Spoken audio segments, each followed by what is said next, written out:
The goal is to have a high energy expenditure, a high calorie maintenance, regardless of if you want to maintain, bulk, or cut. We always associate optimizing metabolism, cardio, steps with losing weight, which is totally normal and true because the more calorie you burn, the easier it is to be in a deficit. And on the contrary, when we want to put on size, we often preach eating more in order to have more resources to build muscle. And we often try to also limit excessive movement so that all the resources we eat can be allocated to building muscle. So in this video, I want to talk to you about the magic of having a high calorie expenditure year round, regardless of your goals. But first, I understand why most people avoid this because it feels like a zero sum game. If I want to lose weight, why should I do excessive cardio steps if I can just not eat instead? And I think this idea comes from, when we talk about calories in, calories out,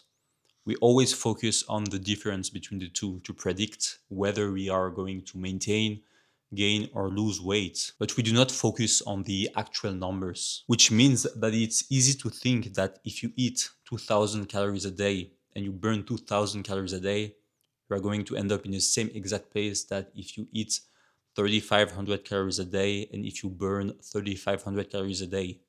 Maintenance is maintenance. But I would argue that it's common sense to assume that there has to be some difference. If you take the most sedentary version of yourself at maintenance versus the most active, sustainable version of yourself at maintenance, what is the difference? What happens? What is the point of optimizing your maintenance? So, first, let's talk about cutting. What happens when you have a high maintenance and you want to lose some body fat? Let's say you want to lose 1 pound of fat a week, which is roughly 3,500 calories a week, which is roughly 500 calories a day. You have to apply a daily 500 calorie deficit, regardless of how much you weigh. If you are 120 pounds or if you are 600 pounds, this is the deficit you need to lose the fat. But let's take the two versions of yourself, version A that is sedentary and version B that has a high expenditure. One burns 2,500 calories at rest and applies this 500 calorie deficit. So he eats 2,000 calories a day,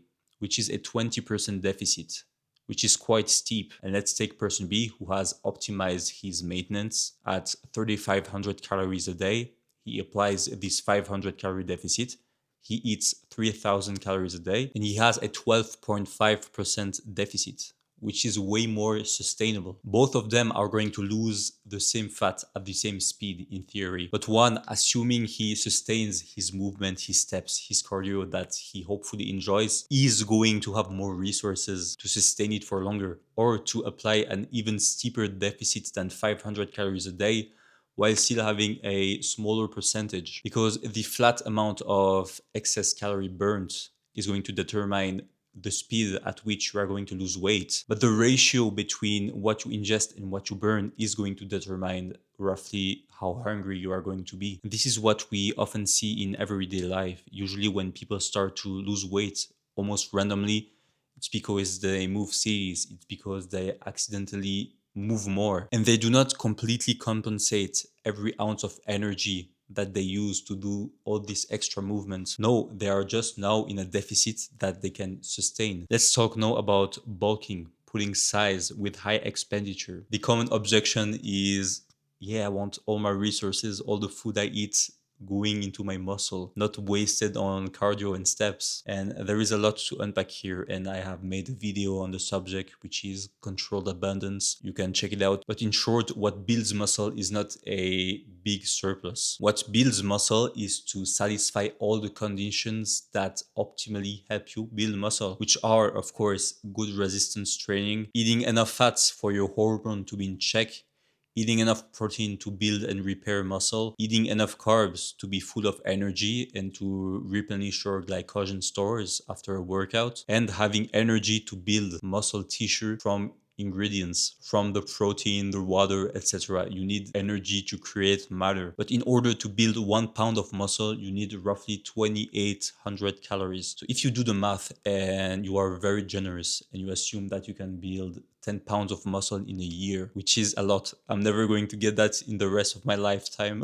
You would need a daily surplus of roughly 75 calories. So as long as your body has access to those 75 extra calories, you are going to build your size optimally. You can give your body way more calories. It's just going to be stored as fat because your body cannot keep up with all this muscle. So it's not the surplus that builds muscle. You can build muscle in a deficit. And this is what I did after 10 years of training, because my deficit was very small and I moved a lot. So I had an overall high energy intake. And let's say I've been lifting for 10 years, that I put on 1 pound per year. I need an extra 7.5 calories per day, which my body can easily find regardless of if I am in a deficit or not. So it's not the surplus that builds muscle, it's the optimization of all these parameters. And the reason why we associate bulking and building muscle is that by correlation, when we optimize all these parameters, we eat a lot of food, which puts the average sedentary person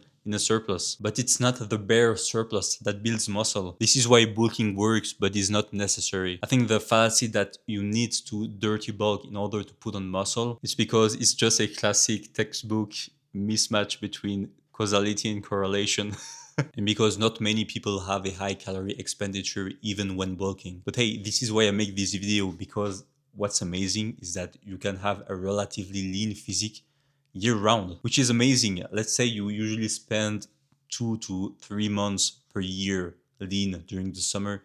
If you can achieve it in the first place, you can multiply by 4 to 5 the amount of time you spend lean during your lifetime. You can lean mug people over 5 lifetimes. Plus, when you are finished with your bulk, first you are going to see your physique full, relatively lean. And if you want to go straight into a cut, it's going to be way quicker. But you might say, yeah, but you are still eating all these calories and burning them off if you are on a deficit. And if you look at the overall equation, you are not going to be full if you are in a deficit, which is partly true, because if you burn more than what you expend, you are not going to be the fullest version of yourself. But you can make it as good as possible, which is good enough.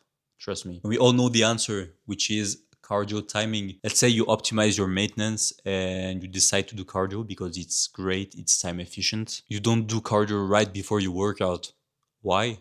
Because you are depleting all your carbs, all your resources before what matters most, which is your resistance training. But let's say you do the exact same amount of time of cardio in the morning with just a light meal or even fasted. Then once you're done, you can have, let's say, 3 meals before your resistance training, which allows you to be full of carbs before your training and still have some room left for recovery after your training. You see, one is clearly better than the other. And the exact same logic applies if you do your cardio right after you work out, which, by the way, don't be scared about that. Video on that is coming. But if I had to summarize with just one sentence, is that the fatigue cost of low impact cardio done just right after a workout and done properly is totally overcompensated by all the extra calories you can eat while still being in a deficit or slight surplus or maintenance. So to reframe, to summarize, and this is perhaps the most important sentence of my video, eat the right things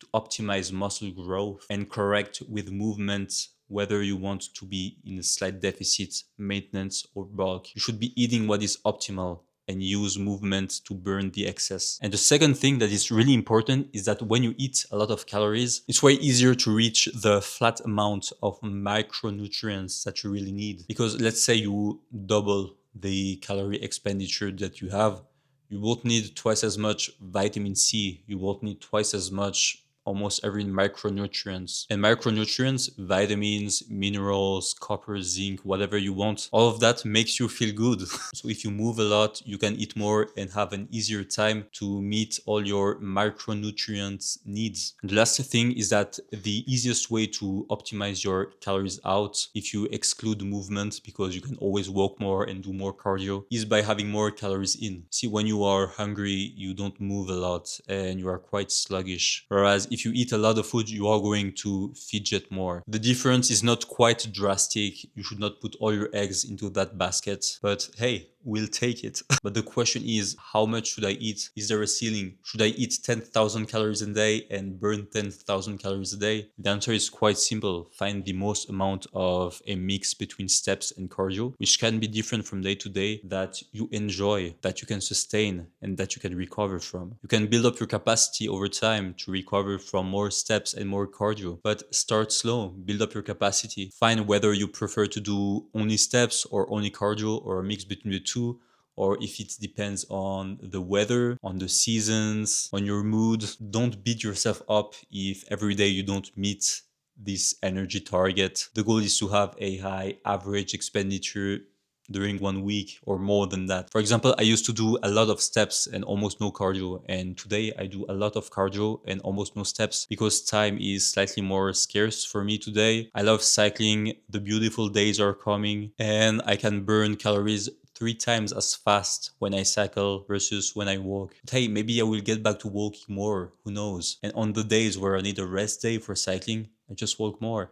And by the way, if you want to quantify things the same way you quantify energy in, your calories in, by tracking your macros. Take the energy burned by your steps and take the energy burned by your cardio and add them up together, and you have a number that you try to reach each day. So to conclude, try to up your maintenance. Maybe the best thing you can do today is to walk more and do more cardio. Start small. It's very easy to be discouraged when you try to take too much at once. Be strategic, be a good problem solver. Try to park further away. Try to find the easiest way to do those steps and cardio. The lowest impact cardio, the one you enjoy most. Try to link it with a training session. As I always say, the reason why we like lean and strong bodies is because they signal abundance. Abundance in resources because of all the muscle we build, and abundance in movement because of how lean we are. So we should act like it. Say yes to food, say yes to movement, and yeah, enjoy life. I hope it helped you. It makes a lot of sense to me because I lived it. But if you have any question, just ask them down below. And yeah, just try it. I've never seen someone who did not benefit from adding a little bit of steps and cardio. Just choose the reasonable way,